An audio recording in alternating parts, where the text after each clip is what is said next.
So one of the most important Republicans that's ever been elected in this state of Florida is retiring from Congress. Dan Webster, Danny Webster, that's what we used to call him 30 years ago, more than 30 years ago. One of the most important Republicans to ever serve in office in this state, evidently had urged Republican lawmakers not to redistrict. And he's not exactly what I would call a DeSantis Republican. He's an actual conservative.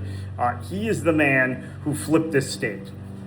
His dogged perseverance flipped the state house from Democrat to Republican, and then I would say pushed the Republicans towards a supermajority. In the cycles, he was very involved.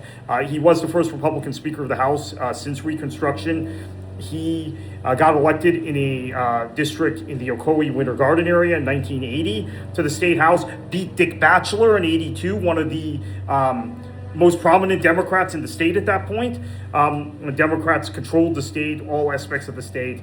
And 1982 election was a landslide election for the Democrats in the state of Florida. But one of the only bright spots for the Republicans was Webster winning. And then he went to the state Senate, was prominent there, went on to Congress after that, was defeated at one. No, I don't think he was defeated at one point. Sorry, he had to change districts at one point. I can't remember if he may have been out for 2 years.